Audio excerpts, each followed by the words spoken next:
পৰিচৰ্যা বিচাৰিছিলে, কিন্তু ঈশ্বৰত মনোনিৱেশ কৰি ঈশ্বৰ আৰাধনাত ৰত হৈ থকাকৈ তেওঁ মাতষাৰ দিয়া নাছিল, যাৰ কাৰণে এই ইন্দ্ৰদুম্ন ৰজা অৰ্থাৎ গজেন্দ্ৰৰ পূৰ্বজন্ম এই ইন্দ্ৰদুম্ন মহাভক্তজনক অগস্ত্য মুনিয়ে অভিসম্পাত কৰিছিল, তই যেনেকৈ থুম থুম মাৰি বহি আছা তই হস্তিজনীত জন্ম পাব লাগে। এই যে হস্তিজনীত জন্ম পাবলগীয়া হ'লে এইটো প্ৰতিকূল কৃপা, সেইজনীত সেই জন্মত ঈশ্বৰৰ দৰ্শন পাবলৈ সক্ষম হোৱা নাছিল, সেইকাৰণে পিছৰ জন্মত তেওঁ গ্ৰাহৰ মুখত যেতিয়া গজেন্দ্ৰ হ'ল তেতিয়া তেওঁ এই প্ৰতিকূল কৃপাটো পাবলৈ সক্ষম হৈছে। গতিকে আমি প্ৰত্যেকে ভগৱন্তৰ কৃপাৰ পৰা কেতিয়াও বঞ্চিত নহওঁ, কাৰণ তেওঁ কৃপাৰ সাগৰ দৈৱকী নন্দন বুলি কৈছে নহয়। সেইজন ভগৱন্ত কৃষ্ণই কৃপা নকৰিলে আমাৰ কাৰো গত্যন্তৰ নাই। সেইকাৰণে ভগৱন্ত কৃষ্ণ কৃপাময় বুলি গুৰুজনে সম্বোধন কৰি তেওঁৰ আজ্ঞাতে সৃষ্টি স্থিতি লয় হয় বুলি কথাখিনি কৈছে। তাৰপিছত কৈছে সেইজন ভগৱন্তৰ জৰিয়তে চতুৰ্বিংশতি অৱতাৰ হৈছে, মৎস্য কুৰ্ম আদি অংশ অৱতাৰ যাৰ, ঈশ্বৰ কৃষ্ণক কোটি কোটি নমস্কাৰ। ঈশ্বৰ কৃষ্ণক কোটি কোটিবাৰ নমস্কাৰ কৰাৰ কথা গুৰুজনাই কৈছে যে সেইজন ভগৱন্ত ঈশ্বৰ কৃষ্ণ যিহেতু প্ৰথম অৱতাৰ লৈছে, মৎস্যৰূপে অৱতাৰ ভৈলা প্ৰথমত উদ্ধাৰিলা বেদপ্ৰভু প্ৰলয় জলত, সেই মৎস্য অৱতাৰকে আদি কৰি সকলো অৱতাৰ সেইজন ঈশ্বৰ কৃষ্ণৰ পৰা হৈছে, সেইজন ঈশ্বৰ কৃষ্ণ পূৰ্ণ অৱতাৰ। আৰু গুৰুজনাই সেইকাৰণে মংগল চৰণৰ পদত কৈছে সেইজন ঈশ্বৰ কৃষ্ণক মই কোটি কোটি নমস্কাৰ কৰিছোঁ। আৰু নমো নমো মধু মূৰ ৰিপু মহাহৰি অন্ত্যজু উত্তম আতি হৈ যাক স্মৰি।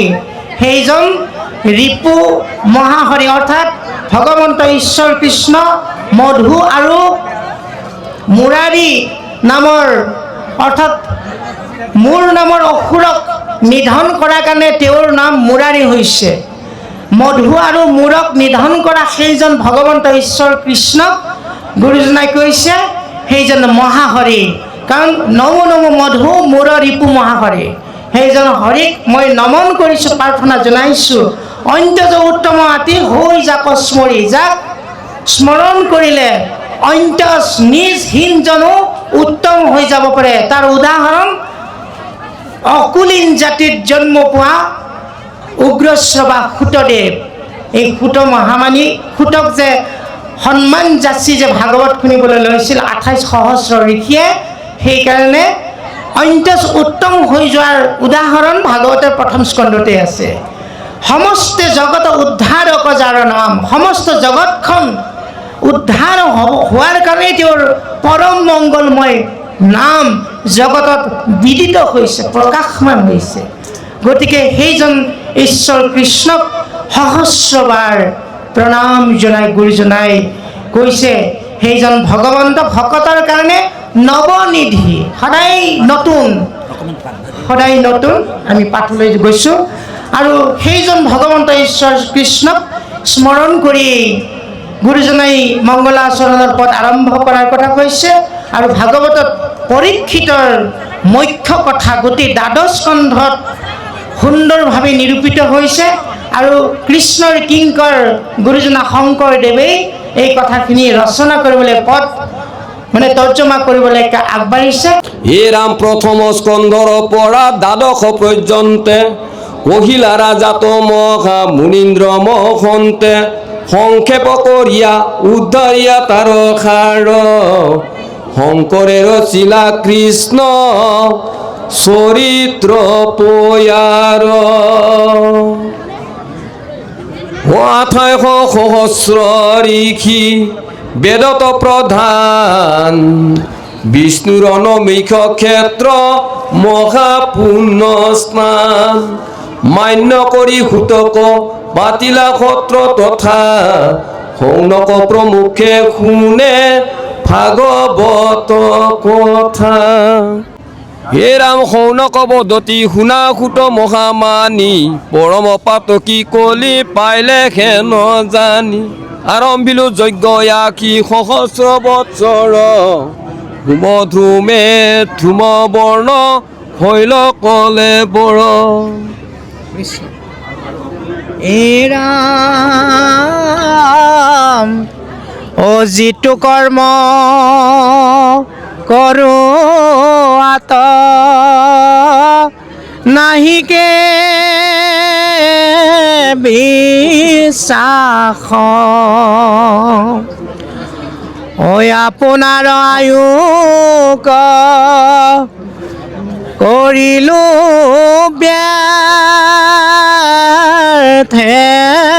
নাশ সম্প্ৰতি তুমি চিন্তি ও কম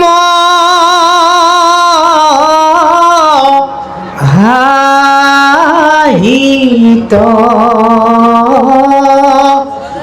কৰায়ক পান কৃষ্ণ চৰিত্ৰ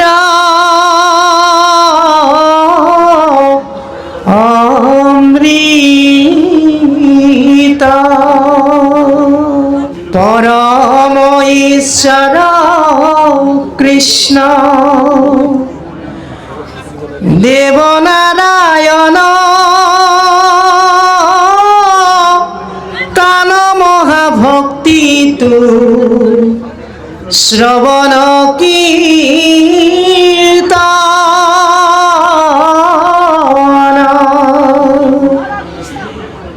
এই ইহা কন জানি আন কৰ্ম কৰি মৰু কৈও কৃষ্ণ কথা সুত যেন মতে তৰু হে আমি থেকে হে আমার আমি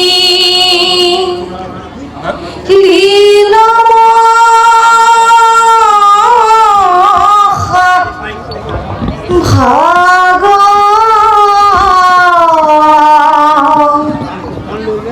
তুমি হেন মহন্তক পাইলু ভাগ্য লাগা যত স্বর্গ সুখ যিটো মুখ্য সুখ মূল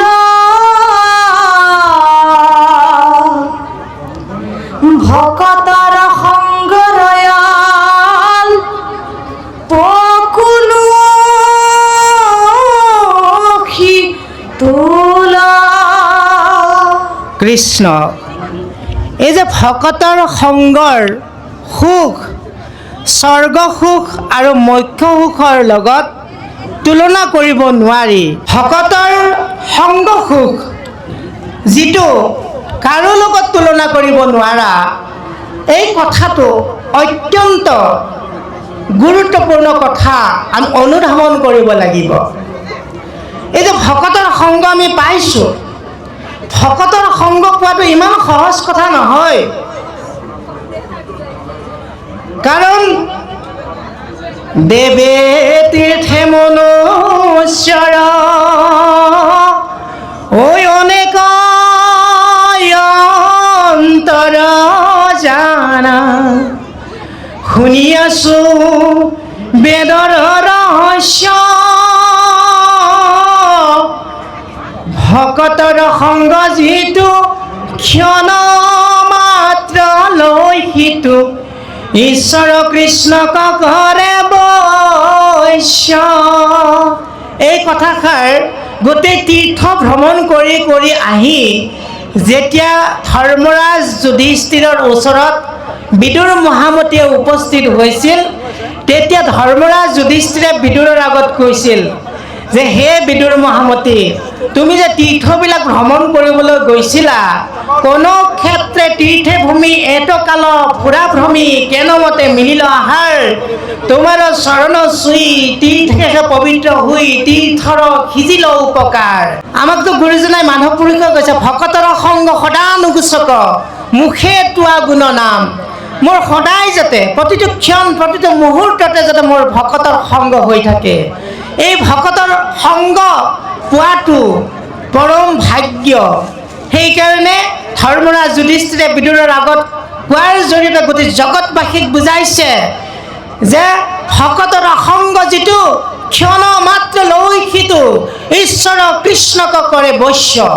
ভকতৰ সংগ যদি এটা ক্ষণ ল'ব পৰা যায় ঈশ্বৰ কৃষ্ণক বৈশ্য কৰিব পৰা যায়, কাৰণ ভগৱন্ত ভকতৰ অধীন আৰু কৃষ্ণক পাইবাৰ জানা ভকতে সেই পন্থা। আপুনি মোবাইল ফোনত এটা লিংক পালে আপুনি গোটেই ডাটাটো পাই যায়। আপুনি ভকতৰ সংগত ক্লিক কৰি দিব লাগে, মাত্ৰ ঈশ্বৰক পাই যাব। সেইকাৰণে গুৰুজনাই কৈছে ভাগৱততো আমি সকলোৱে উপলব্ধি কৰিবলগীয়া এইষাৰ অত্যন্ত মহত্বপূৰ্ণ কথা। আমি সকলোৱে এই কথাটো বুজি পাওঁ, কাৰণ ভগৱন্তই কৈছে ভকতৰ হিয়া এৰি উজাইবে নপাৰন্ত হৰি, ওলগাই থৈছে পাৱে প্ৰেম জৰিয়ৰা, একবাৰ হৰি পাৱ চুইলা মাত্ৰ গংগা মা, অনুহিয়ান ভকতৰ হৰিৰাম। ভগৱন্ত বোলে ভকতৰ হিয়া এৰি কলৈ যাব নোৱাৰে, কাৰণ ভগতে ভগৱন্তক পাৱত প্ৰেম জৰিৰে বান্ধি থৈ দিছে। কাৰণ কৈছে নহয় কৃষ্ণৰ হৃদয় চাৰু লক্ষ্মীৰ নিবাসস্থান, মুখ নয়নৰ পাণ পাত্ৰ দিগপাল, সমস্তৰ আশ্ৰয় কৃষ্ণৰ বাহু, ভকতৰ পাদপদ্ম মাত্ৰ। ভগৱন্তক বশ কৰি ৰাখিব পাৰে ভকতে ভগৱন্তৰ চৰণ সেৱা কৰি, চৰণ যুগল হৃদয়ত ধাৰণ কৰি। সেইকাৰণে গুৰুজনাই কৈছে আচুক মনুষ্যান দেৱে তীৰ্থে কৰি মান, ভকতৰ ফুৰে পাছে পাছে, ত্ৰৈলোক্যটো নাহি কৰি জ্ঞানিত কৰ্মিত কৰি ভকতকে শ্ৰেষ্ঠ হোৱা আছে। কৃপালু গুৰুজনাই ভাগৱতৰ অনুবাদত উপদেশ বাণীত কৈছে আচুক মনুষ্যান, মানুহ বহুত আছে পৃথিৱীত জগতত। কোনোবাই দেৱতাক পূজা কৰে, কোনোবাই তীৰ্থস্থান কৰি ভাল পায়, কৰক, কৰিবলৈ যাওক। আচুক মনুষ্যান দেৱে তীৰ্থে কৰি মান, দেৱতা তীৰ্থক মান কৰি সন্মান কৰি তেনেকে ধৰ্ম সাধন কৰিবলৈ আগবাঢ়ে। কিন্তু গুৰুজনে এটা কথা কৈ থৈ দিছে, সেই দেৱতা তীৰ্থ আকৌ ভকতৰ ফুৰে পাছে পাছে, ভকতৰ পিছে পিছে বোলে সেই দেৱতাৰ তীৰ্থবিলাকে মোক লোৱা বুলি ঘূৰি ফুৰে বুলি কৈছে। সেইকাৰণে দেৱত তীৰ্থটো কৰি ভকতে সেৱৰ, ভকতক ভজিলে গুচে কৰ্মজৰ। যিজনে যায় হৰিনাম সেৱী পাছত ফুৰে যত দেৱদেৱী, যত তীৰ্থ আছে তাকো তুতি কৰে, তাৰো বায়ু পাপ সমস্ত হৰে। এতিয়া আমি দেৱতা তীৰ্থক মান কৰিম নে ভকতক মান কৰিম? গুৰুজনাই কৈছে ভকতক মান কৰিবা, ভকতজন আহিলে আদৰি আনিবা, সাদৰি ধাৰিখন দিবা, পদূলি মূৰতে চৰণ ধুৱাই দিবা, সেয়ে হ'ব ভকতৰ সেৱা। আমি ভকতৰ সেৱা কৰিবৰ কাৰণে গুৰুজনাই আমাক এটা সুন্দৰ উদাহৰণ দি থৈ গৈছে। শ্ৰী যশ দান মান ভূতদয়া, সবগুণ সম্পন্ন ঠিক ভকতক ভকতি, দানে কৰু গুৰু দয়া তনয় অধিক। গুৰুজনাই ভকতক ইমানেই ভাল পাইছিল, নিজৰ কাণ সমনীয়া পুত্ৰৰ বিয়োগতো গুৰুজনাই বিচলিত হোৱা নাছিল। যিজন কৃপালু গুৰুৰ সন্তান জন্ম পোৱাৰ সময়ত দুখৰ গীত গাইছে, ৰামানন্দ প্ৰথমপুৰ জন্মত দুখৰ গীত পাৱে পৰিহৰি কৰু কাতৰি গীত গাইছে। কমল লোচনৰ মৃত্যুত গুৰুজনাই দুখ কৰা নাছিল, হিয়া ভাগি যোৱা নাছিল। কিন্তু জয়ন্তীৰ মধাই আঁতৰিৰ মৃত্যুত গুৰুজনাৰ হাতৰ পৰা কাপ চিয়াহী কলম, গুৰুজনাই লিখি থকা শাস্ত্ৰৰ সেই কলম হাতৰ পৰা খুলুকি পৰি গৈছিল। কাৰণ ভকতৰ মৃত্যুত গুৰুজনা ইমান ব্যথিত হৈছিল, ইমান দুখিত হৈছিল। সেইকাৰণে কৈছে গুৰুজনাই আমাক সকলোকে এই নিদৰ্শন দেখুৱাটো কৈছে, ভকতক ভকতি। তুমি কাক ভকতি কৰিবা? ভগৱন্তক ভকতি কৰিব লাগিলে প্ৰথমতে ভকতক ভকতি কৰিব লাগিব। ভকতক ভকতি দানে কৰো গুৰু দায়াতনয় অধিক। নিজৰ সন্তানতকৈও ভকতক গুৰুজনাই ইমান শ্ৰেষ্ঠত্ব প্ৰতিপন্ন কৰি থৈ গৈছে। তেনেহ'লে আমি ভকতক আমি যদি সেৱা কৰিব পাৰিছোঁ, এই কথাটো পৃথু মহাৰাজে চাৰি সিদ্ধৰ আগত অৱগত কৰিছে। যাহাৰ গৃহত নুহি উপগত একান্ত হৰি ভকত, সিটো গৃহচয় সৰ্পৰ আলয় মহন্তৰ ইটো মত। আমাৰ গৃহবিলাকত ভকত দৰ্শনৰ কাৰণে ভকতক আমন্ত্ৰণ কৰি আনি আমাৰ মাহেকে পষেকে অনুষ্ঠান কৰিবৰ কাৰণে সদায় আগ্ৰহান্বিত হ'ব লাগে, নহ'লে আমি ভগৱন্তক কেনেকৈ পাম? গতিকে সেই নৰৰূপী নাৰায়ণ বৈকুণ্ঠৰ পাৰিষদ ভকত বৈষ্ণৱ আই মাতৃ সমস্ত এই শ্ৰীমন্ত শংকৰদেৱ সংঘৰ এই অধিৱেশনবিলাকৰ জৰিয়তে আমাৰ ভকত দৰ্শন হয়। ভকতে ভকতক আমি কেনেকৈ ভকতি কৰিব লাগে, আজিৰ এই সমাজখনত আজি গোটেই ভাৰতবৰ্ষত শ্ৰীমন্ত শংকৰদেৱ সংঘই এইটো নিদৰ্শন দেখুৱাই থৈ গৈছে, ভকতক কেনেকৈ ভকতি কৰিব লাগে। আজি আমাৰ এই পতাকা বেদীত পতাকা উত্তোলন কৰিবলৈ যাওঁতে যিটো মানৱ শৃংখলাৰ মাধ্যমেৰে ভকতক ভকতি কৰাৰ এক সুন্দৰ উদাহৰণ দেখুৱাই থৈ গৈছে, এই কথাবিলাক আমি কিন্তু উপলব্ধি কৰিবলগীয়া কথা। হেৰামে আকাশে সঞ্চৰে ৰবি ৰথ যেন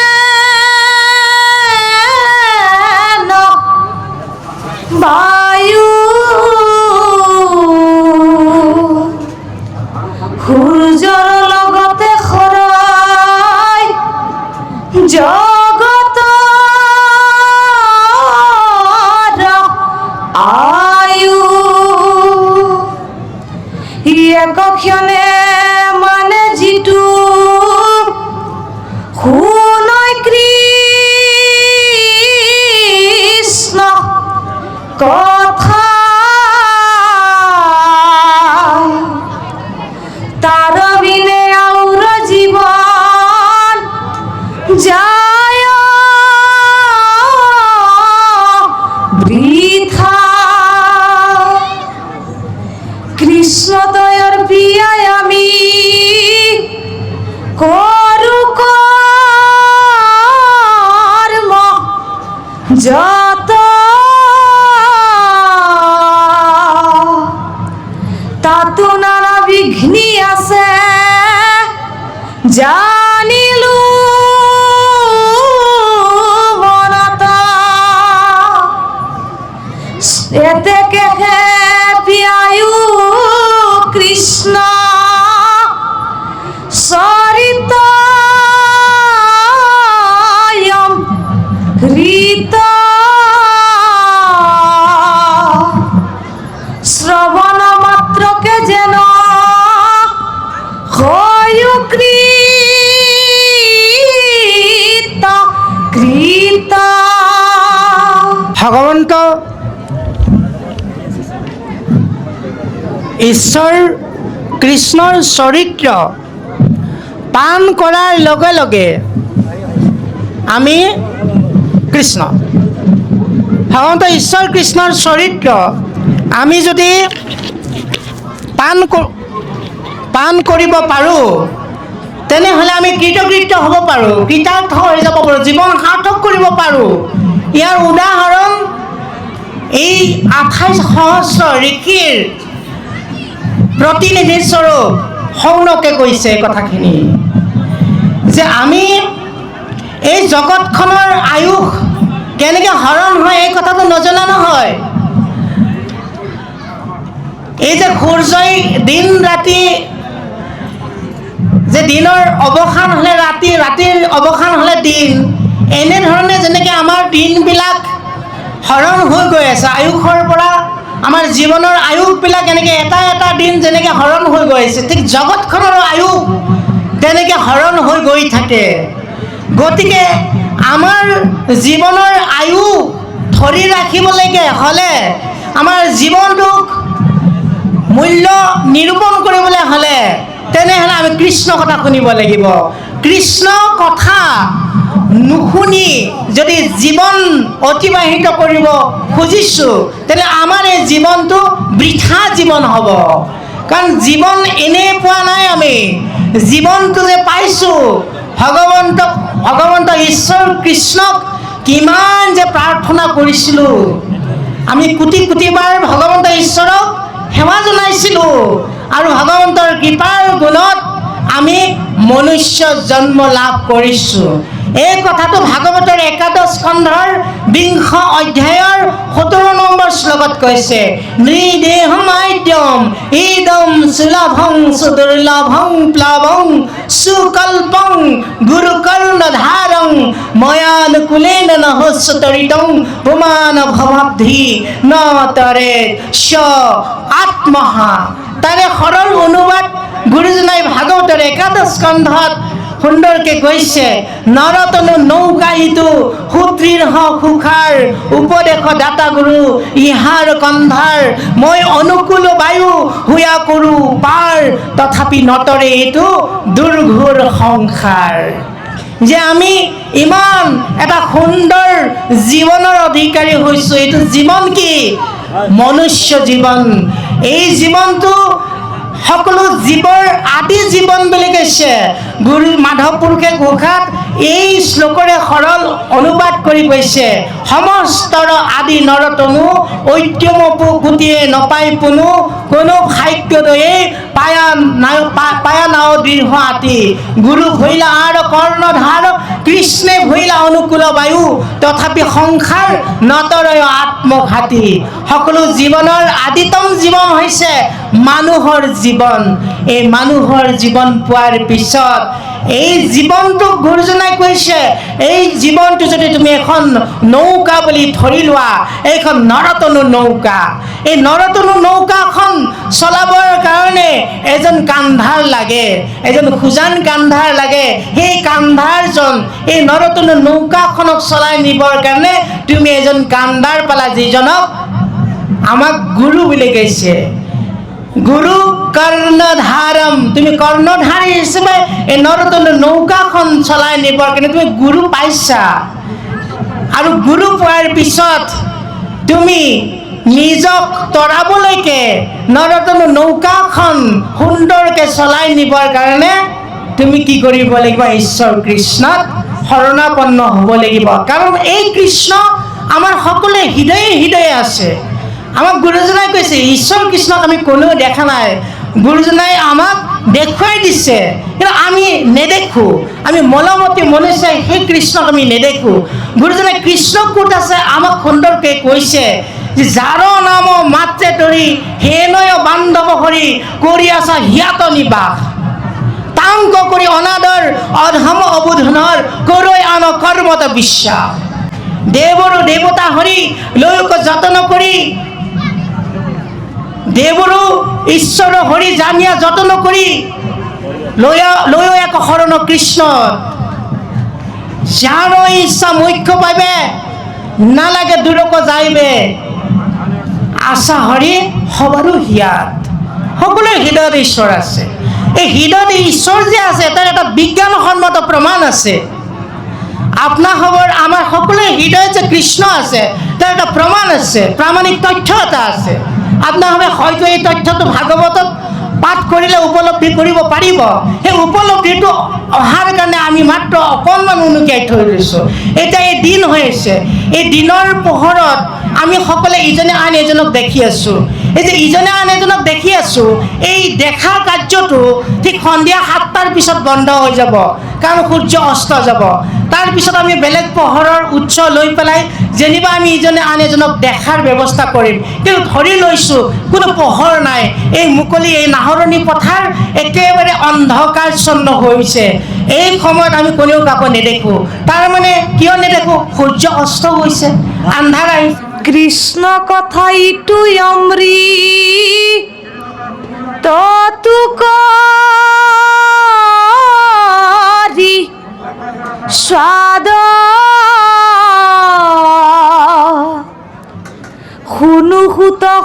পৰীক্ষিতৰ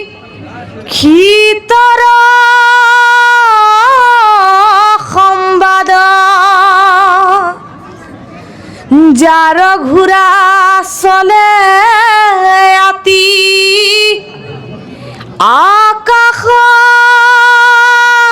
আকাশৰ পথে সসাগৰা পৃথিৱী যি লীলায়েক ৰথে ওরাম জম্বুদ্বীপ পতি পরি ক্ষিতম বীর তরুণ কালতে কেনে তেজিলা শরীর ভাতৃ যেন খাটে বীর রাজা যত কৃষ্ণ তো ভকতে তেন্তে মহাভাগ বত ওরাম হরিস্মরি জীবতে রিলাত ত্যাগ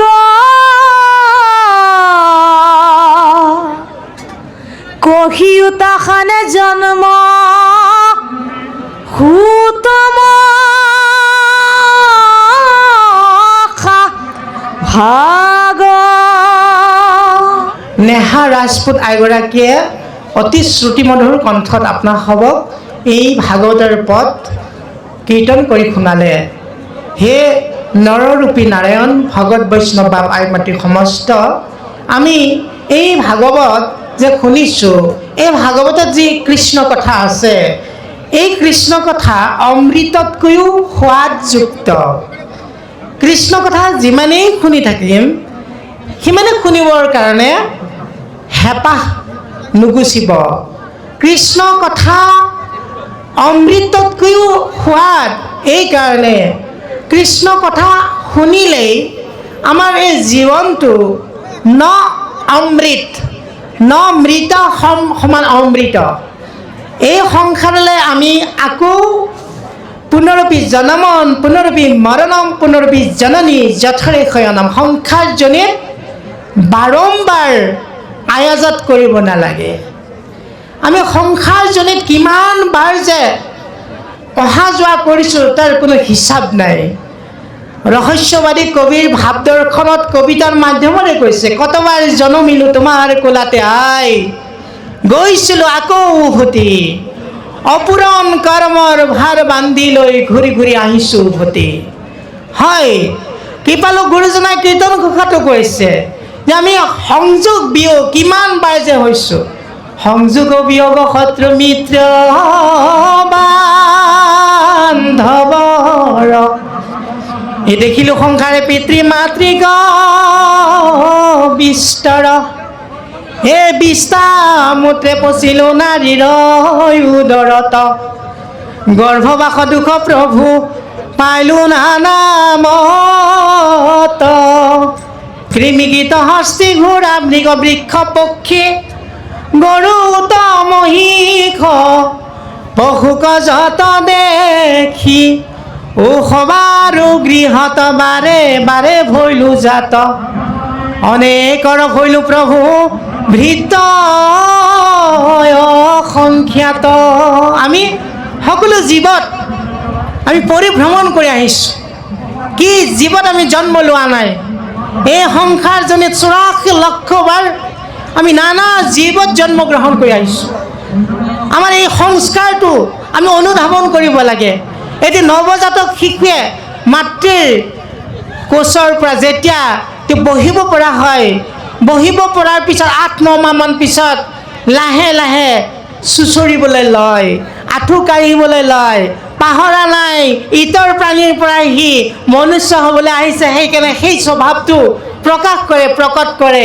কিন্তু আমি বুজাই দিওঁ, বাবা তুমি তেনেকৈ চলিলে নহ'ব, তুমি এই যে হাত দুখন মাটিত লগাই লগাই খোজ কাঢ়িছা ন, হাত দুখন ওপৰলৈ আনিব লাগিব। ওপৰলৈ আনিব লাগিব মানে আমি প্ৰত্যেকে আমাৰ শিৰ উচ্চ কৰিব লাগিব। তাৰমানে আমি মনুষ্য, আমাৰ চিন্তা ভাৱনা উচ্চ কৰিব লাগিব। আৰু আমি মনুষ্য হিচাপে জীয়াই থাকিবৰ কাৰণে মাতৃৰ মৰমেৰে আমি মাতৃৰ মমতাৰে আমি সকলোৱে আবদ্ধ হৈ লাহে লাহে এখোজি দুখোজিকৈ আমি খোজ কাঢ়িবলৈ ল'লোঁ। তাৰমানে আমাক বুজাই দিছে আমি 84 লক্ষত এই যিটো জনিত জন্মগ্ৰহণ কৰি আহি মানুহ হৈছোঁ, সেই কথাটো পাহৰি পেলাই এতিয়া আমি পুনৰ তেনেকৈ ধৰণৰ আচৰণ কৰিব খুজিছোঁ। কিন্তু আমাক বুজাই দিয়া হ'ল, শিকাই দিয়া হ'ল, নহয় আমি মনুষ্য জন্ম পাইছোঁ।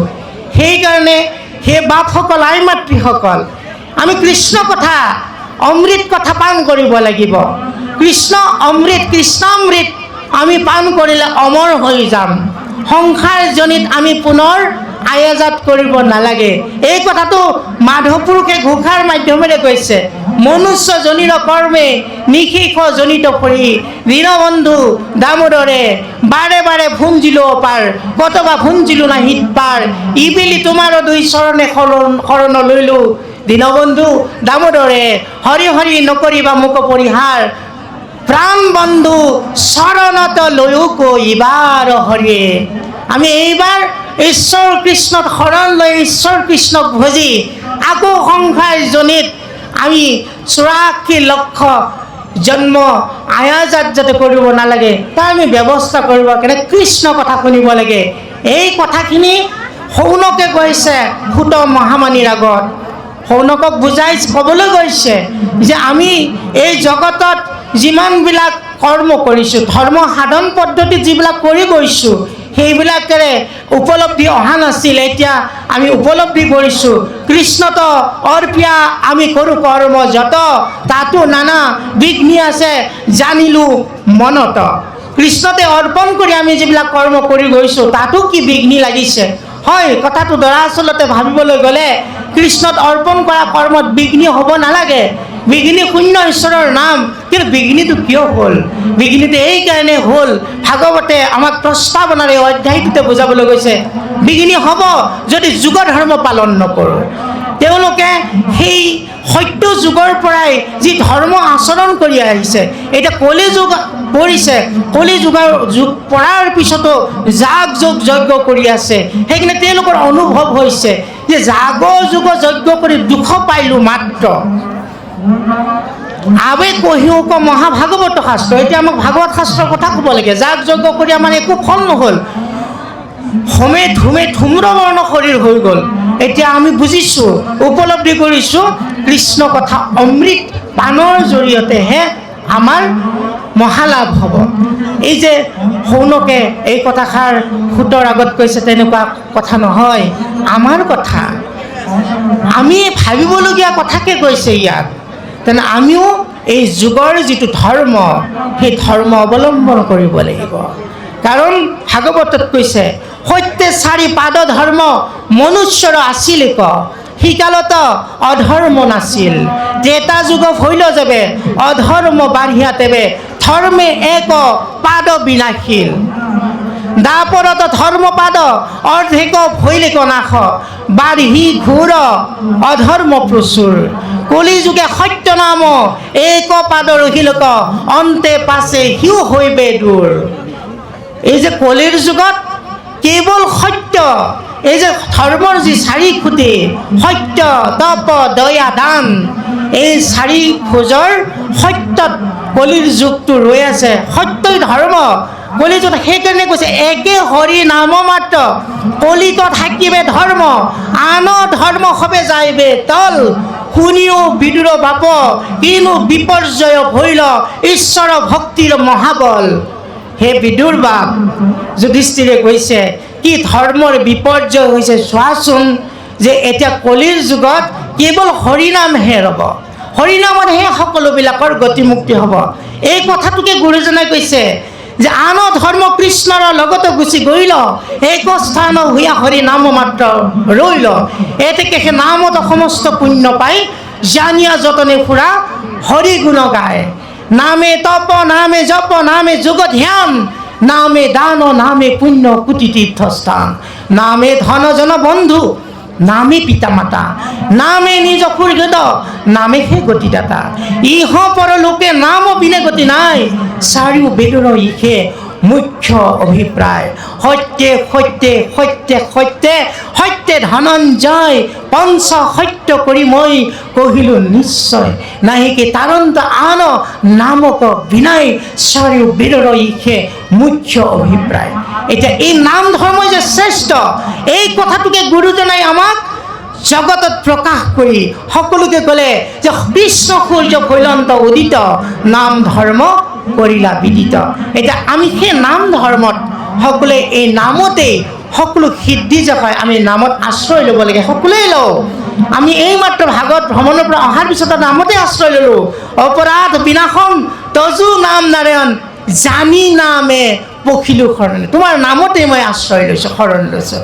আন গতি নাহিকে মৰণে, মোৰ মৃত্যু হ'ব লাগিলে মোৰ মৰণটো অন্য প্ৰকাৰে গতি নাপাব, ই অধোগতিলৈ যাই থাকিব, আকৌ সংসাৰজনীত অহা যোৱা কৰিব লাগিব। কিন্তু মোৰ পৰম গতি প্ৰাপ্তি হ'ব লাগিলে কেৱল মাত্ৰ তোমাৰ নামৰ মাধ্যমেৰে হ'ব। সেইকাৰণে মোৰ অপৰাধবিলাক ভঞ্জন কৰি তুমি দয়াশীল কৰি মোক ৰক্ষা কৰিও ওচৰণে মোক তুমি ৰক্ষা কৰিবই লাগিব। মোৰ এইটো দাবী আছে তোমাৰ ওচৰত, কাৰণ মই তোমাৰ শৰণাপন্ন, মই তোমাৰ আশ্ৰয়িত হৈছোঁ, তুমি মোক আশ্ৰয় দিবই লাগিব। সেই কথাটোকেই আমাক কৃষ্ণ কথা অমৃততকৈও কিয় সোৱাদ, কিয় কৃষ্ণ কথা আমি শুনিব লাগে, এই কথাখিনি সৌনকে ভূত মহামানীৰ আগত কোৱাৰ লেখীয়াকৈ কোৱাৰ জৰিয়তে আমাৰ জগতৰ সকলো লোকেতো কৈছে। ইয়াত আৰু কেইটামান কথা আছে যে আমি সকলোৱে জানো জম্বুদ্বীপৰ অধিপতি, সপ্তদ্বীপা জম্বুদ্বীপৰ মালিক পৰম বৈষ্ণৱ ৰজা পৰীক্ষিত। কিয় পৰীক্ষিত ইমান মহাপ্ৰতাপী, ইমান শক্তিশালী ৰজা, যাৰ ঘোঁৰা আকাশেৰে যেতিয়া ঘোঁৰা বিচৰণ কৰে, ঘোঁৰাৰ এই যে ঠেংকেইখন মাটিত নলগাকৈ ইমান তীব্ৰ বেগেৰে যায়। ইমান এটা শক্তিশালী মহাপ্ৰতাপী ৰজাৰ ঘোঁৰাও ইমান তীব্ৰ গতিৰে যায়। তেনেহ'লে এই সসাগৰা জম্বুদ্বীপক তেওঁ অধিকৃত কৰিবৰ কাৰণে, কাৰণ তেওঁৰ এনেকুৱা কৰ্মোদ্যম আছিল, এনেকুৱা তেওঁৰ শক্তি আছিল, সেই শক্তিৰে শক্তিমন্ত হৈ আছিল। কিন্তু দুৰ্ভাগ্যৰ কথাটো কি হ'ল, এই জম্বুদ্বীপৰ অধিপতি পৰীক্ষিত কিয় তৰুণ কালতে, ডেকা অৱস্থাতে কিয় শৰীৰ ত্যাগ কৰিবলগীয়া? এই প্ৰশ্নটো আমাৰ জীৱনৰ প্ৰশ্ন, প্ৰত্যেকৰে প্ৰশ্ন, যে সাধু সন্ত মহন্ত ভকত বৈষ্ণৱৰো জীৱনলৈ কেতিয়াবা অমানিশা আহে, অকাল বিয়োগৰ বতৰা আহে। কিয় হ'বলৈ পায়, কিয় হ'বলৈ লয়? ইমান শান্ত শিষ্ট ধৰ্মশীল গুণী জ্ঞানী সেই ব্যক্তিজন কিয় এনেকুৱা এটা ৰোগত আক্ৰান্ত হৈ মৃত্যুবৰণ কৰিবলগীয়া হয়? সেই প্ৰশ্ন আমাৰো আহে। কিন্তু সেই প্ৰশ্নৰ উত্তৰটো ইয়াত সোমাই আছে। তৰুণ কালতে শৰীৰ ত্যাগ কৰিবলগীয়া অৱস্থাটো কিয় হৈছে? ইয়াৰ কাৰণটো আমি বুজি নাপাওঁ, আমি উপলব্ধি কৰিব নাজানো। এয়া আমাৰ কৰ্মদোষ। কৰ্ম আমাৰ তিনিটা: প্ৰাৰব্ধ, আৰব্ধ, অনাৰব্ধ। পূৰ্ব জন্মৰ সঞ্চিত কৰ্মৰ ফল আৰব্ধ কালত ভুগিব লাগে, প্ৰাৰব্ধৰ কৰ্মফল আৰব্ধত, আৰব্ধৰ কৰ্মফল অনাৰব্ধ কাললৈ যাব লাগে। সেইকাৰণে আমাৰ জীৱনত তেনেকুৱা আহিব পাৰে, এয়া প্ৰাৰব্ধ কৰ্মৰ ফল হিচাপে পৰিগণিত হ'ব। গতিকে হে বাপসকল, আই মাতৃসকল, আমাৰ আইগৰাকী আকৌ অকণমান পাঠ কৰক, আমি সুন্দৰকৈ শ্ৰৱণ কৰি যাওঁ। কৃষ্ণ কৃষ্ণ। হে ৰামে বিষ্ণু বৈষ্ণৱৰ কিঞ্চি তে কোনাহি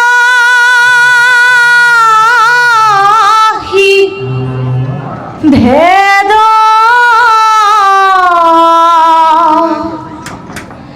দুইৰো কথা কৰে পাত কৰ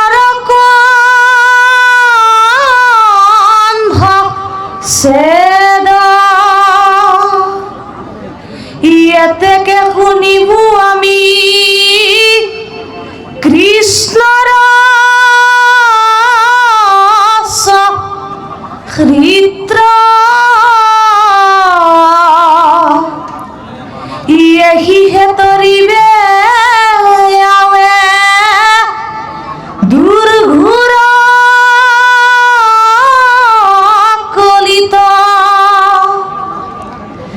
দেৱৰ দুৰ্লভ সুখ মুনিম ভাগ কি মতে পাইলন্ত পৰি শীতে লাগ বৈকুণ্ঠৰ শাস্ত্ৰ যিটো বেদান্ত তত্ত্ব সাত দিনে কৈলো সিটো মহাভাগৱত কৃষ্ণ বিষ্ণু বৈষ্ণৱৰ কিঞ্চিত একো নাহি ভেদ দুইৰো কথা কৰে পাতকৰ কন্ধছেদ পৰম বৈষ্ণৱ পৰীক্ষিত আৰু এই যে বিষ্ণু সদৃশ মহামুনি শুকদেৱ এই দুইৰো কথা শুনিব পোৱাটো আমাৰ অতি দুৰ্লভ কাৰণ এই দুইৰো কথা শ্ৰৱণ কীৰ্তনৰ জৰিয়তে আমাৰ পাতকবিলাক পাপবিলাক সমূলঞ্চে নাইকিয়া হৈ যায় গতিকে আমিও এই কথাটো বুজিব লাগিব আমিও বিষ্ণু বৈষ্ণৱ বিষ্ণু মানে ঈশ্বৰ বৈষ্ণৱ মানে সাধু সন্তসকলৰ জৰিয়তে আমি এই যে ঈশ্বৰ উপাসনা ঈশ্বৰক পোৱাৰ যিটো মাধ্যম যিটো ব্যৱস্থা সেই ব্যৱস্থাত আমি জড়িত হ'ব লাগিব পৰম ভক্তিভজন বাপসকল আই মাতৃসকল আমি ভাগৱত ভ্ৰমণৰ প্ৰাকখনত আমি এটা কথা অৱগত কৰিছিলোঁ আমাৰ এই ভাগৱত পাঠৰ মাজৰ এটি অত্যন্ত পৰমাৰ্থিক কথা এটি আমি অৱগত কৰিছিলোঁ সেই কথাটো আমাৰ অত্যন্ত প্ৰয়োজনীয় কথা এই কথাটো আমি উপলব্ধি কৰিবলগীয়া কথা যে আমি আজি ঈশ্বৰক ভজিবৰ কাৰণে ঈশ্বৰৰ নাম ঈশ্বৰৰ গুণ কীৰ্তন শ্ৰৱণ কৰিবৰ কাৰণে আমি যে সক্ষম হৈছোঁ কিহৰ কাৰণে এই কথাটো এটা বিজ্ঞানসন্মত উদাহৰণৰ জৰিয়তে বুজিব পাৰি আমাক ভাগৱতত কৈছে বাসুদেৱ অংশ যাৰ আছে শৰীৰত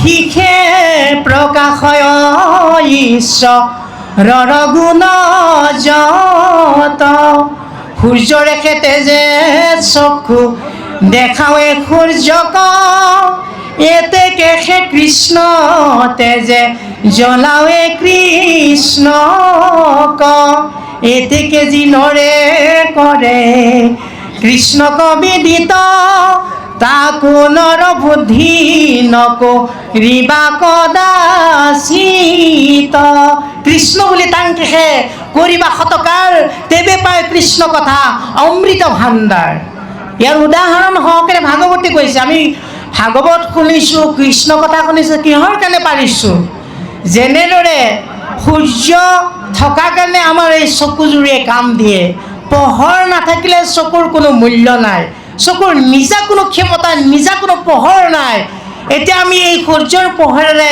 ইজনে আন এজনক দেখি আছোঁ যেতিয়া সূৰ্য অস্ত যাব তেতিয়াতো আমি কোনো নেদেখা হৈ যাম ঠিক তেনেদৰে ঈশ্বৰ কৃষ্ণ আমাৰ সকলোৰে হৃদয়ত আছে কাৰণেহে ঈশ্বৰক উপলব্ধি কৰিব পাৰিছোঁ ঈশ্বৰক উপলব্ধি কৰাটো কাৰো সাধ্য নাই যদি ঈশ্বৰ আমাৰ লগত নাথাকে সেইকাৰণে গুৰুজনাই কৈছে যে দেৱৰো দেৱতা হৰি জানিয়া যতন কৰি ভূঞা লৈও এক শৰণ সাক্ষাৎ যাৰো ইচ্ছা মুখ্যভাৱে নালাগে দূৰক যাইবে আশা হৰি সবাৰো হিয়াত সকলোৰে হৃদয়ে হৃদয়ে ঈশ্বৰ আছে এই হৃদয়ে হৃদয়ে যে ঈশ্বৰ আছে এই কথাটো আমি কিয় বুজি নাপাওঁ কিয় উপলব্ধি কৰিব নোৱাৰোঁ তাৰ এটা কাৰণ আছে আত্মানং সততং প্ৰাপ্ত ইহ প্ৰাপ্ত ৱৎ বিদ্যয়া তন্নাসে সত্য ৱৎ ভাতি সকন্ধৌ ভৰণং যথা আত্মা ঈশ্বৰক লাগ প্ৰত্যক্ষ সততে পাই নাপাই জানাতাংক অবিদ্যাত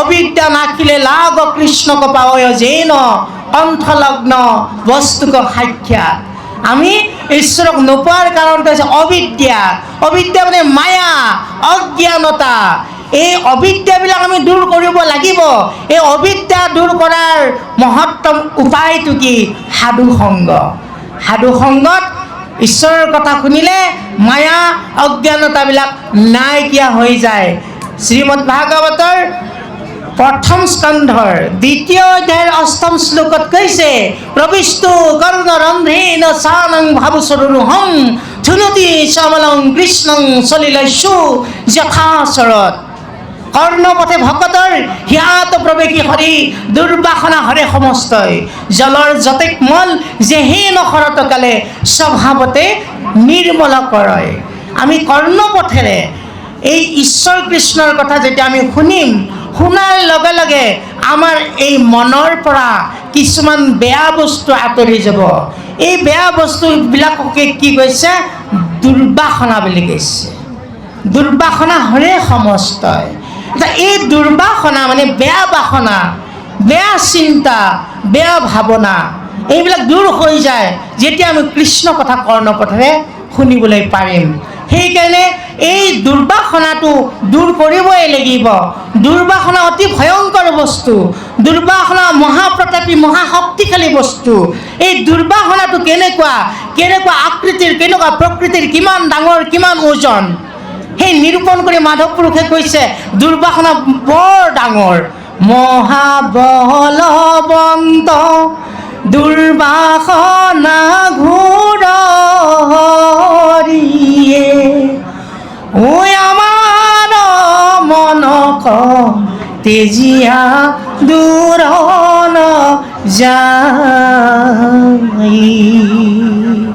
এই যে দুৰ্বাসনা মহাবলৱন্ত আমাৰ মনক এনেকৈ লাগি থাকে ই মনৰ পৰা আঁতৰিব নোখোজে গতিকে এই দুৰ্বাসনা দূৰ কৰিব লাগিলে কৃষ্ণ কথা শুনিব লাগিব কৃষ্ণ কথা শ্ৰৱণত শুদ্ধ হৈব মন সৰ্বদাই কৰিব হো কৃষ্ণৰ কীৰ্তন কৃষ্ণৰ কীৰ্তন কৰোঁতে চাবচোন এতিয়া সকলোৰে মুখবিলাক কিমান সুন্দৰ হৈ উঠিছে এই যে অধিৱেশনস্থলতে ঈশ্বৰৰ কৃষ্ণৰ নাম গুণ গাইছোঁ আমি আমাৰ মুখৰ পোহৰটো আভাটো ক'ৰ পৰা আহিছে মনৰ পৰা আহিছে মনত কৃষ্ণ ভাৱনা কৃষ্ণ কথাই যেতিয়া ক্ৰিয়া কৰিছে এই বেয়া বস্তুবিলাক আঁতৰি ভাল বস্তুবিলাক যেতিয়া সোমাই যাব এনেই আপোনাৰ ভাল লগা হ'ব জীৱনটো আজিৰ নিচিনাকৈ এনেদৰে ভাল লগা কৰিব লাগিব সুন্দৰ কৰিব লাগিব ৰসময় কৰিব লাগিব আৰু অত্যন্ত মহীয়ান কৰি তুলিব লাগিব কাৰণ এইটো জীৱন গুৰুজনাই কৈছে কত তপস্যাই কত তপস্যাৰ ফলত নৰতনু পায় নৰতনু শৰীৰ পোৱা যায় ভকতি বিনাই যদি ভক্তি নাথাকে ব্যৰ্থে আয়ু যায় আয়ু এনেই যাব আমাৰ কিন্তু ভকতি লাগিবই আমাক আনো যত হবে মিছা ভক্তিৰ অভাৱে চব আছে আপোনাৰ ধন টকা পইচা গাড়ী মাটি সম্পত্তি চব আছে কিন্তু আপোনাৰ অন্তৰত ভক্তি নাই ঈশ্বৰ ভাৱ নাই আনক শ্ৰদ্ধা প্ৰেম দয়া কৰুণা মমতা কৰিব নাজানে তেনেহ'লে আপোনাক একোৱেই নাই চব গৈছে এই কথাটো আমাক ভাগৱতে বুজাইছে যে আমি নিজক ভাল পাব শিকিব লাগিব আমাৰ জীৱনটোক সুন্দৰকৈ যাপন কৰিবলৈ শিকিব লাগিব কাৰণ আমাৰ জীৱনৰ গৰাকীজনক ভাবিব লাগিব আমাৰ জীৱনৰ গৰাকী কোন ভগৱন্ত ঈশ্বৰ কৃষ্ণ সেইকাৰণে কৈছে এই জয় যাদৱয়ে মৰে প্ৰাণ জীৱেৰ জীৱন নাৰায়ণ ভকতৰ ধন দজু অৰুণ চৰণ জয় যাদৱয়ে মৰে প্ৰাণ জীৱেৰ জীৱন নাৰায়ণ মোৰ এই যে জীৱটো এই যে মই প্ৰাণ লৈ আছোঁ উশাহ নিশাহ লৈ আছোঁ এই যে জীয়াই আছোঁ কোনে জীয়াই ৰাখিছে সৰু বিবিনে দিন নোহে জল বিনে মীন হৰি বিনে জীৱৰ জীৱন ক্ষীণ হৰি অবিহনে জীৱৰ জীৱনটো ক্ষীণ হৈ যায় সেইকাৰণে আমি উপলব্ধি কৰিব লাগিব যে আমি প্ৰত্যেকেই এই ভাগৱতৰ কৃষ্ণ কথাৰে আমাৰ মনটো সুন্দৰ কৰি ৰাখিব লাগিব মনৰ পৰা দুৰ্বাসনাবিলাক দূৰ কৰিব লাগিব দুৰ্বাসনা ক'ত উপজে দুৰ্বাসনাৰ উৎপত্তিস্থল ক'ত ঘোষাত কৈছে দুৰ্বাৰ দুসংগ ও দুৰ্বাসনা দুষ্ট হৰি হৰি হৰি হৰিয়ে অনাদি অবিদ্যা আপুনি ভয়ো মহি তনাত্মা দেহক আত্মা বুদ্ধি কৰি তুমি পৰমাত্মা ঈশ্বৰে হৈলো বঞ্চিত। এই যে দুসংগতহে দুৰ্বাসনা হয়, সুসংগত সুবাসনা হয়। দুসংগটো বেয়া সংগ, এই বেয়া সংগত আচৰণ কৰিলে, বেয়া সংগত চলা ফুৰা কৰিলে দুৰ্বাসনা এনেই লগ দিব বুলি কৈছে। সেইকাৰণে তেজা দুৰ্জনম সংসৰ্বগম ভজা সাধু সমাগমম, সদায় আমি সাধুৰ সংগ ল'বৰ কাৰণে ইচ্ছা কৰিব লাগে। দুৰ্জনৰ সংগ ল'লে বেয়া হৈ যায়। দুৰ্যোধন কৌৰৱৰ 100 কৌৰৱৰ জ্যেষ্ঠ দুৰ্যোধন ইমান বেয়া মানুহ নাছিল। অশ্বত্থামাই দ্ৰৌপদীৰ পঞ্চপুত্ৰৰ শিৰচ্ছেদ কৰাৰ সময়ত দ্ৰোণীক ককৰ্থনা কৰিছিল দুৰ্যোধনে, তই এই কাম কিয় কৰিলি? অন্তত এই সৰু সৰু শিশুকেইটাইনো কি অপৰাধ কৰিছে? তেতিয়া দ্ৰোণীয়ে কৈছিলে যে মই পাণ্ডৱা কৰিবৰ কাৰণে এইটো কাম কৰিছোঁ। এই যে ককৰ্থনা কৰিছে, তাৰমানে তেওঁৰ মনত, দুৰ্যোধনৰ মনত ভাল গুণ আছিল, সৎগুণ আছিল, কিন্তু তেওঁৰ সংগটো বেয়া আছিল। তেওঁৰ সংগ শকুনি মামাই দুৰ্যোধনৰ ভাল গুণবিলাক নাইকিয়া কৰি পেলাইছে। এই কথাটো আমি উপলব্ধি কৰিব লাগিব। গতিকে বাপসকল, আইসকল, আমি এই ভাগৱতত এই যে বিষ্ণু বৈষ্ণৱৰ কথা শুনাৰ লগে লগে আমাৰ পাপবিলাক নাইকিয়া হৈ যায়।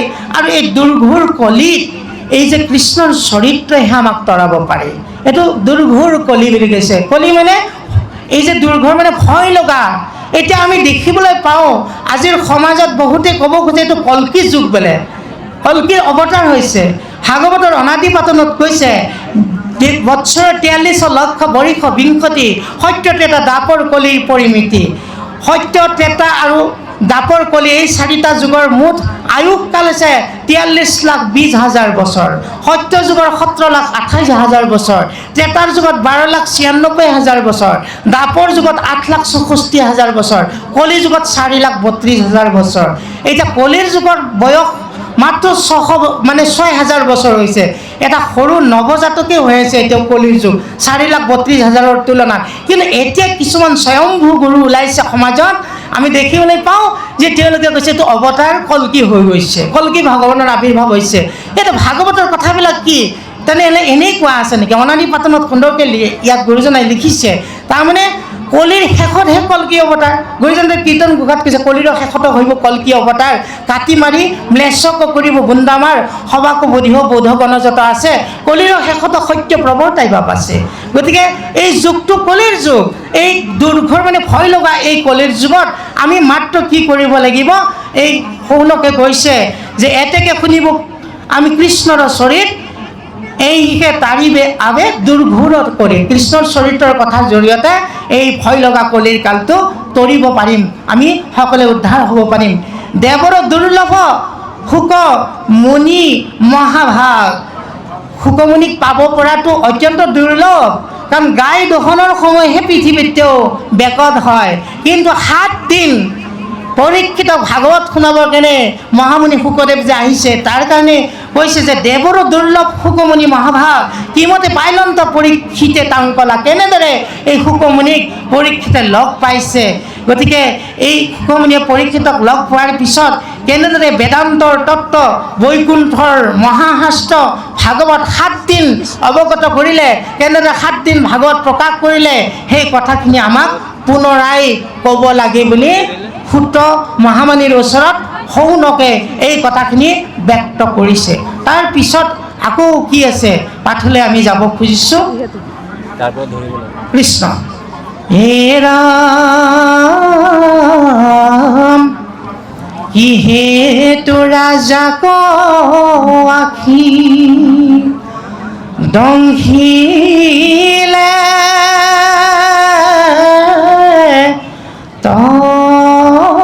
তকে পাইলা গতি ভাগৱত শ্ৰৱণ মাত্ৰকে। ও ৰাম বৈষ্ণৱৰ বৃত্তান্ত শুনিবা কৈ চাই আছে অ কহি কহুতৱান কথা শুনো পাছে অ হেন শুনি সুতে বিনামন্ত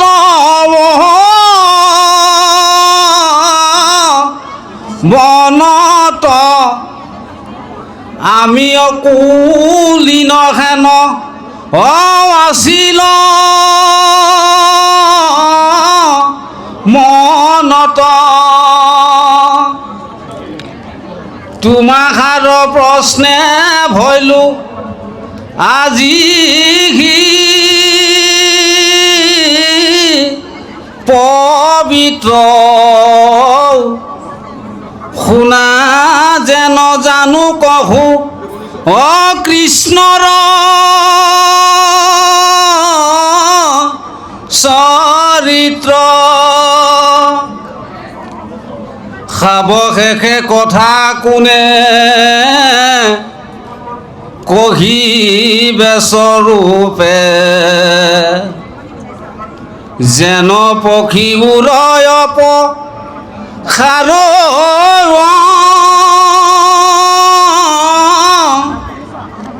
নুৰূপে সেইমতে যত মানুহ লবে মোৰ মতি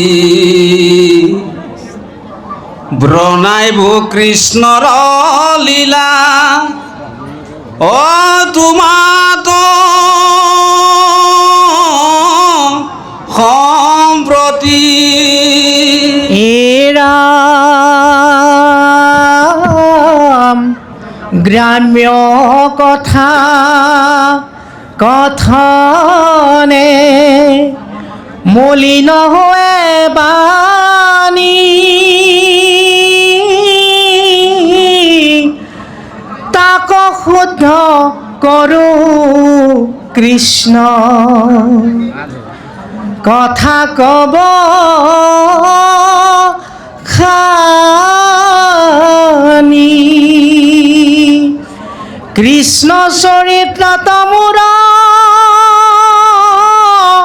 মহালাভ আছে কৃষ্ণৰ কীৰ্তনে জাতি অজাতি ন বাছে বৈকুণ্ঠৰ শাস্ত্ৰ ইটো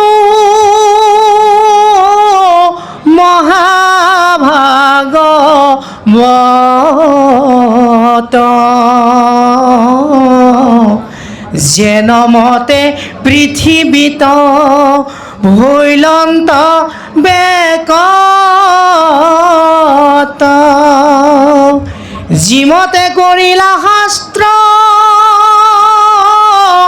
বেশ সৰ্ব জানে প্ৰথমে হৰিক স্মৰি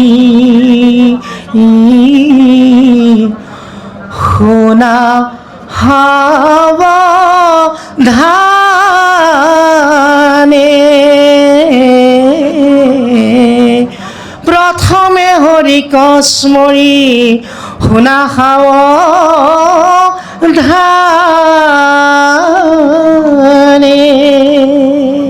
কৃষ্ণ। এইবাৰ আমাৰ ভাগৱতৰ বেশ নাৰদ সংবাদ এই অধ্যায়ত আমাৰ পৰম শ্ৰদ্ধেয় সুহৃদ বান্ধৱ মানৱ তাঁতী বাপে বেশ নাৰদ সংবাদ অকণমান পাঠ কৰক, তাৰপিছত আকৌ আমি আলাপন কৰিবলৈ আগবাঢ়িম। কৃষ্ণ কৃষ্ণ ব্যাস নাৰদ সংবাদ। হে ৰাম ৰাম ৰাম দিনে কপূৰ্বত পৰা সৰ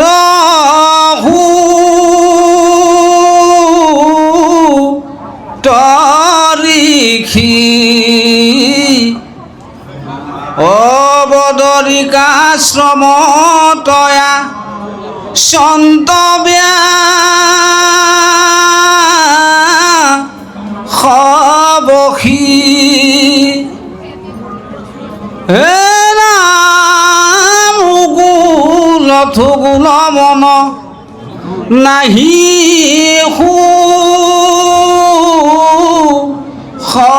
শান্তি নপান্ত উপায় একো মনে গু নিগান্ধি ব্ৰহ্ম জ্ঞান চিন্তন তম নত নাহি সুখ নজানন্ত কিহ কম নতমি লৈ দুখ অধুমুখে আছে বহি শুয়া নিশবদ সেহি বেলা তইতে আহি মিলিল নাৰদ হে ৰাম হাতে দিব বিনা যন্ত্ৰ মুখে ৰাম নাম হৃদয়ত কৃষ্ণ মূৰ্তি স্ফূৰ্তি বিশ্ৰাম হে ৰাম প্ৰেমে দ্ৰৱৈচিত আতি ৰোমাঞ্চ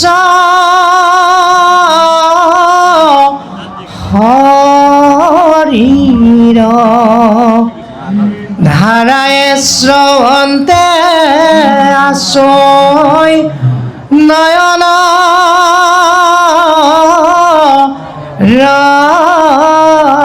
নীৰ ধাৰায়ে শ্ৰৱন্তে আছে উনয়ন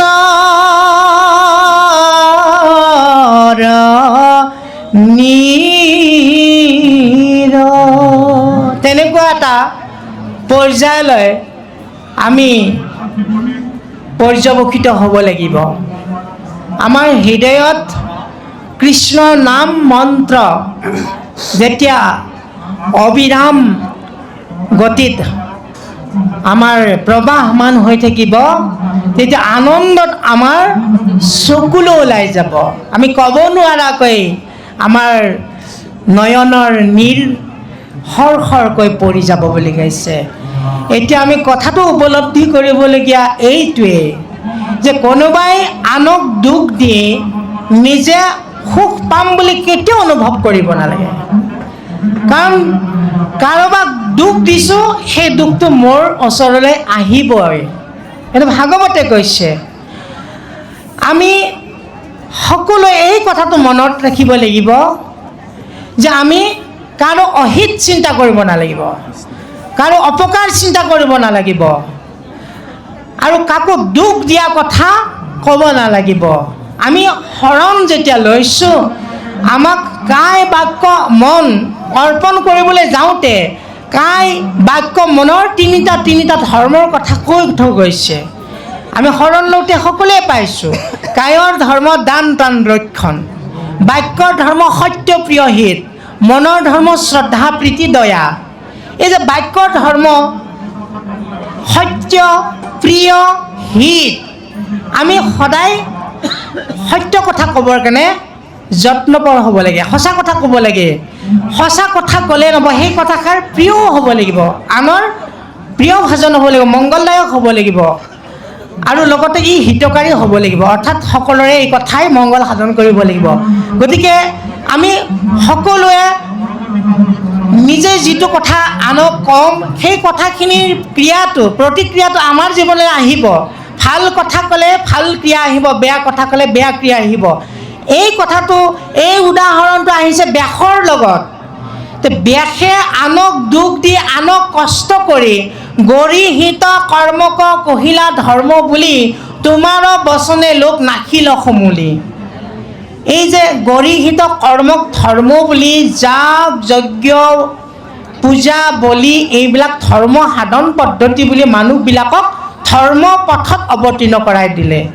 মানুহে ধৰ্ম কৰিবলৈ ল'লে, ধৰ্মৰ নামত স্বৰ্গ পোৱাৰ আশাৰে কি কৰিলে, ইয়াত যাগ যজ্ঞ পূজা বলি বিধান ইত্যাদি কৰ্মত প্ৰবৃত্ত হ'ল। কিন্তু এই কৰ্মত প্ৰবৃত্ত হোৱাৰ ফলশ্ৰুতিত কি হ'ল, জীৱবিলাক অনাহকত মৃত্যুবৰণ কৰিবলগীয়া হ'ল। যি আনৰ উপকাৰৰ কাৰণে জীৱবিলাকে নিজেই বলি দিবলগীয়া অৱস্থাটো হ'ল। সেইকাৰণে এই ধৰ্মটো কি হৈ গ'ল, হিংসা ধৰ্ম হৈ গ'ল। সেইকাৰণে কৈছে কৰৈ নানা হিংসা ধৰ্ম, নানা দেৱ পূজয়, পুণ্যক্ষয় ভৈলে দুনাই নৰকত মজয়। আমাক কৈছে এই যে হিংসা ধৰ্মবিলাক কৰোঁতে কৰোঁতে কি হ'ল, আমি আকৌ স্বৰ্গৰ পৰা নৰকলৈ নামি আহিবলগীয়া হ'ল। গতিকে এই স্বৰ্গ নৰক, এই যাতনা যন্ত্ৰণা দুখ কষ্ট আমি সদায় ভোগ কৰি থাকিব যাতে নালাগে, তাৰ কাৰণে আমাক ভাগৱতে কৈছে, ভাগৱতৰ মাধ্যমেৰে বুজাবলৈ কৈছে যে ব্যাসৰ যিটো জীৱনৰ এটা বিপৰ্যয় ঘটিছে, আমাৰ জীৱনত সেই বিপৰ্যয়টো নাহক। ব্যাসে 14 শাস্ত্ৰ 17 পুৰাণ লিখি, অথচ তেওঁ ইমান প্ৰাজ্ঞ পুৰুষ হৈ উঠিল, ইমান জ্ঞানৱন্ত হৈ উঠিল। এতিয়া তেওঁ নিজে ক'ব নোৱাৰে তেওঁৰ মনৰ অশান্তিটো কিয় হ'ল। তেওঁ এতিয়া এজন মানসিক ৰোগী হিচাপে ইয়াত ধৰা দিছে। মনৰ বেমাৰ হৈছে। আপোনাৰ শৰীৰৰ বেমাৰ হ'লে চিকিৎসা কৰিলে ভাল পায়, কিন্তু মনৰ যদি বেমাৰ হৈ যায়, মনৰ বেমাৰটো কিন্তু আপুনি নক'লে বুজি নাপায়। আপোনাৰ মনত কি ভাৱে ক্ৰিয়া কৰিছে, আপোনাৰ মনত কি দুখ আছে, কি ৰোগে আপোনাক আক্ৰান্ত কৰিছে, মানসিক দুশ্চিন্তাই কেনেদৰে আপোনাক প্ৰভাৱান্বিত কৰিছে, আপুনিহে জানিব। সেইকাৰণে কবি যমিনেশ্বৰী খাটনিয়াৰে কৈছে এই কথাটো, বোলে যদিহে ভাবিছা প্ৰকৃততে সুখী, যিজন ৰাজ্যৰ ৰজা, সিজনৰহে আছে অন্তৰত গুপুত দুখৰ বোজা। কাৰ মনত কিমান দুখ আছে, বেদনা আছে, এই কথাটো জানিব লাগিলে সেই মানুহজনৰ লগত 24 ঘণ্টা কটাই দিয়াৰ পিছত গম পোৱা যায় বোলে এইজন মানুহ কিমান সুখী কিমান দুখী।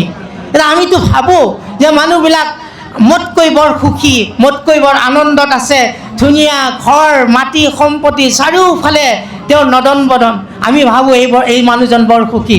সেই মানুহজনৰ লগত 24 ঘণ্টা কটাই দিবলৈ কৈছে, তাৰপিছত গম পোৱা যাব সেইজন মানুহ কিমান দুখী।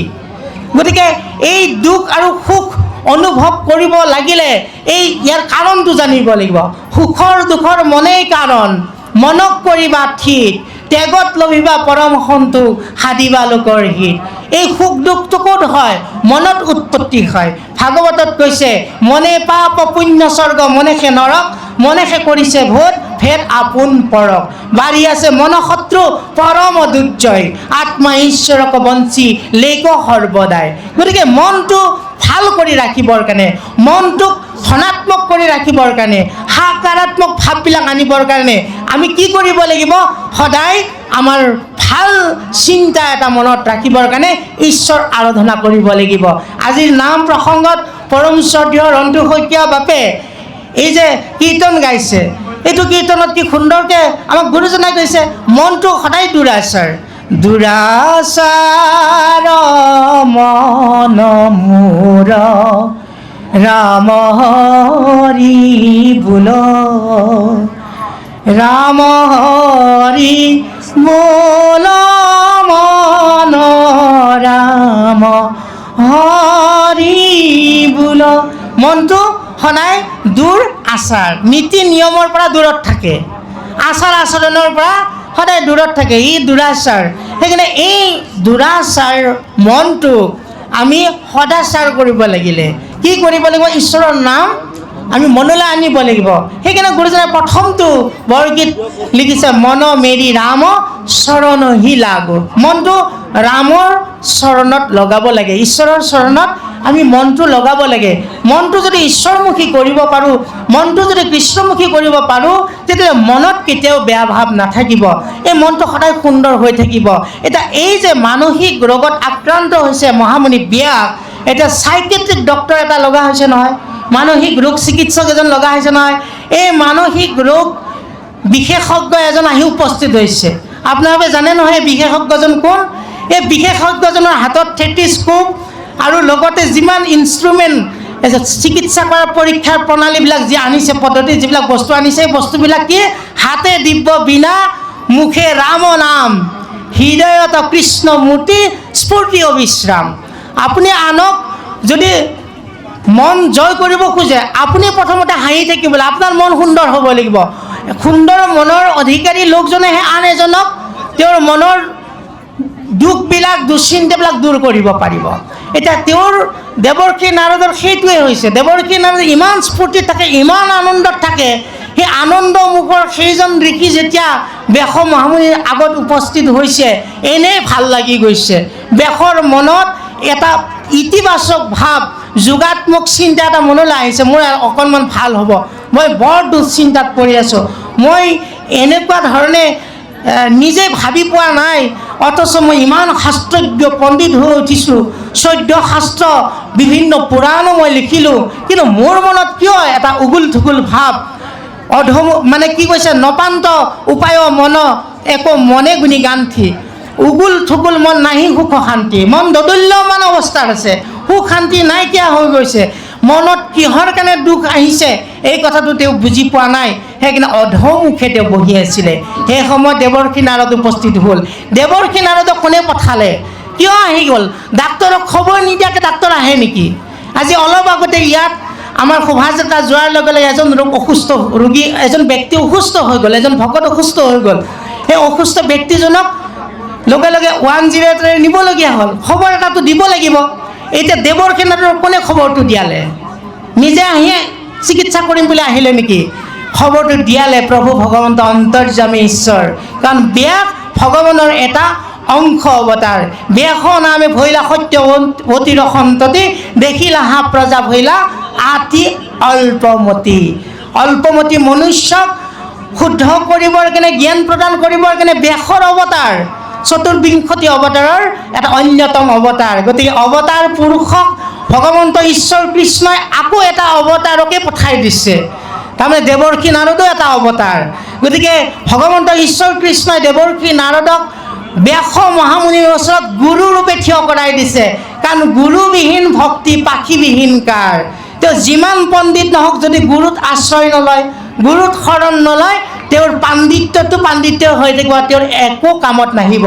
সেইকাৰণে কৈছে ভাগৱতৰ 11 স্কন্ধত, লব্ধৱা সুদুৰ্লভমিদং বহু সম্ভৱান্তে মনুষ্যমৰ্থদম নিত্যম সুখম বিহায় গায়ন গুণান সুৰাৰিপু কিলো সাধু সঙ্গে ষষ্ঠ শৌচি ধুমধুনা পিও সাদরে ন। আর তারে অর্থ করে ঘোষা শাস্ত্রত লিখিছে যে আমি দুর্লভ মনুষ্য জন্ম পোৱাৰ পিছত এতিয়া আমি যদি সাধু সংগ নলওঁ, ঈশ্বৰৰ কথা নুশুনো, গুৰুক যদি নভজো, তেনেহ'লে এই দুৰ্লভ জীৱনটো এনেই যাব বুলি কৈছে। দুৰ্লভ মনুষ্য তনু লোভিয়া পশুৰ যজ্ঞ বিষয়ৰ আশা পৰিহৰা সন্তৰ সংগত বসি সুখে হৰি গুণ গায়া সন্তোষে অমৃত পান কৰা। এইটো এই মানৱ দেহটো পালোঁ দুৰ্লভ, কাৰণ দেৱে নাহি পায় মনুষ্য হইবাৰ, মই পাপী আখিয়া পাইলোঁ যেন চিন্তামণি অমূল্যত তোমাৰ অমূল্য ভকতিতে যা বিষয় গৰল খাইলোঁ। মাধৱ পুৰুষে বৰগীতৰ মাধ্যমেৰে কৈছে যে দেৱতায়ো নোপোৱা এটা জীৱন দেৱৰ বাঞ্ছনি নৰতনো শৰীৰ মই লাভ কৰিছোঁ। পোৱাৰ পিছত যদি মই ভকতি নকৰিলোঁ, গুৰু সেৱা নকৰিলোঁ, গুৰুত শৰণাপন্ন নহ'লোঁ, তেনেহ'লে মোৰ জীৱন কি হ'ল, মানে দুৰ্লভ জীৱন পোৱাৰ পিছতো আমাৰ জীৱন এনেই গুচি যাব, বৃথা হ'ব বুলি কৈছে। সেইকাৰণে জীৱনটো সাৰ্থক কৰি তুলিবৰ কাৰণে আমি এই যে দেৱৰ্ষি নাৰদে আহি পাণ্ডিত্য বাৰিধি ব্যাস মহামুনিৰ ওচৰত সেই গুৰুৰূপে আহি থিয় হৈ পেলাই কৈছে যে তুমি যিবিলাক কৰিলা, তুমি ধৰ্মই কৰিলা, কিন্তু এই ধৰ্মবিলাক ভাল ধৰ্ম নহয়, এইবিলাক হিংসা ধৰ্ম। হিংসা কৰিলে কোনেও মুক্তি নাপায়, কোনেও পুণ্য নাপায়। এই ধৰ্ম প্ৰৱৰ্তন কৰাইছা ঠিকেই, কিন্তু এই ধৰ্মটো প্ৰবৃত্তি মাৰ্গৰ ধৰ্ম, আগম মাৰ্গৰ ধৰ্ম, তুমি এতিয়া নিগম মাৰ্গৰ ধৰ্ম, নিবৃত্তি মাৰ্গৰ কথা ক'ব লাগিব। মোৰ উপদেশত তুমি এনেধৰণে এখন শাস্ত্ৰ ৰচনা কৰিব লাগিব, যিখন শাস্ত্ৰৰ জৰিয়তে মনৰ দুখবিলাক দূৰ হৈ যায়। এতিয়া আমি ভাগৱতৰ ওচৰ সেইকাৰণে চাপিব লাগে। আমি যদি বৰ দুশ্চিন্তাত আছোঁ, বৰ দুখ মনে আছোঁ, ঘৰত আমন জীৱনকৈ আপুনি ভাগৱত পাঠৰ অনুষ্ঠানলৈ কোনোবাই যদি লগ ধৰে তালৈ যাওঁ। বহুতে কয় আজি মোৰ মন বেয়া, মই নাযাওঁ, যা ভাই তই যা। আৰে তোমাৰ মনটো ভাল কৰিবৰ কাৰণে তাত যাব লাগে। মনটোৰ মানে দুখ দুশ্চিন্তাবিলাক যদি দূৰ কৰিব লাগে, তেতিয়াহ'লে ভাল কথাবিলাক আমি মনলৈ আনিব লাগিব। ভাল কথা আৰু ক'ত পাব আপুনি? আমাক কৈছে যে এই যে মনত দুটা ব্যৱস্থা আমাৰ লগত লাগি আছে। মন এইব মনুষ্যানং কাৰণং বন্ধ মোক্ষায় বন্ধায় বিষয়াসক্ত মুক্তয়ে পুংসিবা সতম। এই মনৰ দুটা বাসনা, আমাৰ দুটা বাসনাই আমাক বান্ধি ৰাখিছে। যেনেকৈ এটা ঘৰত তলাৰ এপাত চাবিৰে তলা খুলিবও পাৰি, তলা মাৰিবও পাৰি। ঠিক এই মনটোৰে আমাৰ জীৱনটোক দুৰ্বাসনালৈ নিব পাৰি, সুবাসনালৈ নিব পাৰি। চিন্তাটো আমাৰ লগত, নিজৰ কথা এইটো। সেইকাৰণে মাধৱ পুৰুষে কৈছে সুবাসনা দুৰ্বাসনা দুই বন্ধৰ মুখ্যৰ মূল হেতু শুনা যেন মতে উপজয় পুৰুষত সন্তৰ কৃপাত সুবাসনা। সন্তৰ কৃপাত সুবাসনা হয়। বাসনাটো আমাৰ থাকিবই, বাসনা লাগে। সুবাসনা যেতিয়া হৈছে অধিৱেশনলৈ আহিছোঁ, সুবাসনা যেতিয়া হৈছে কৃষ্ণ কথা শুনিবলৈ লৈছোঁ, সুবাসনা যেতিয়া আহিছে শিবিৰত গৈ নাম কীৰ্তন কৰিছোঁ, মানে সুবাসনাটোৱে আমাক কেনেকৈ আনি দিছে, মনটো কেনেকৈ ভাল লগা কৰি দিছে, এইটো সন্তৰ সংগত হয়। আৰু দুৰ্বাসনা সন্তৰ মনকোপত হয়। সন্তৰ মনত যদি কোপ আহিছে, দুখ আহিছে, তেতিয়াহ'লে দুৰ্বাসনা আমাৰ অৱশ্যম্ভাৱী। দেৱৰ্ষি নাৰদৰ মনত কোপ আহিছিল এদিন, এই যে গংগা সৰোবৰত কুবেৰ তনয় নল আৰু মণিয়ে উলংগ বেশত স্নান কৰি আহিছিল। দেৱৰ্ষি নাৰদে আহি দেখিলে তেনেকুৱা সেই অৱস্থাত দেখা কাৰণে মনত কোব আহিছে, বৃক্ষত জন্ম পাবলগীয়া হ'ল। আৰু সেই বৃক্ষৰ জন্মটো উদ্ধাৰৰ কাৰণে দেৱৰ্ষি নাৰদক যেতিয়া প্ৰাৰ্থনা কৰিলে, বোলে এতিয়া নহয় দাপৰ যুগত যমলা অৰ্জুন হৈ পেলাই কৃষ্ণই তোমালোকক মুক্তি দিব। বৃক্ষত লাগীয়া হইল উৰল পঠালি অৰ্জুনক ভঞ্জি পেল হাইলা বনমালি গুলিলোক স্তুতি দিও কুবেৰ নন্দন নিজ স্থানে গৈল কৰি কৃষ্ণক বন্দন। আমাৰ লীলামালাত গুৰুজনাই সুন্দৰকৈ লিখি থৈ গৈছে। যিয়েই নহওক বাপসকল, আই মাতৃসকল, আমাৰ ভাগৱতৰ আজি ইয়াত এটা সুন্দৰ কথা আমাক কৈছে যে দেৱৰ্ষি নাৰদে মানসিক ৰোগটো নিৰাকৰণ কৰিবৰ কাৰণে কিছু বিধান দিছে, ব্যাসমুনিক বিধান দিছে। এই বিধানখিনিনো কি, এই ঔষধখিনিনো কি? এই ঔষধটো আমি পান কৰিব লাগে, এই মহৌষধ আমি গ্ৰহণ কৰিব লাগিব। মহৌষধেই হৈছে ভাগৱত। ভাগৱতৰ অমৃত কথাই হৈছে আমাৰ কাৰণে এই ভৱসাগৰৰ মহৌষধ। গতিকে এই মহৌষধ আমি পান কৰি সকলোৱে ধন্য হওঁ, কৃতকৃত্য হওঁ। আৰু পুনৰ আমি যে দেৱৰ্ষি নাৰদে ইমান এটা সুন্দৰ পৰিৱেশত আহি ব্যাস মহামুনিৰ ওচৰত উপস্থিত হৈছে, মুখত হাঁহি বিৰিঙিছে, দিব্য বীণাৰে ঈশ্বৰৰ নাম জংকাৰিত কৰি তুলিছে, আৰু আনন্দ ধাৰাসাৰে তেওঁৰ চকুলো বৈ আছে। কিমতে ভকতি কৰিব তোমাত হৰি হৰি হৰি।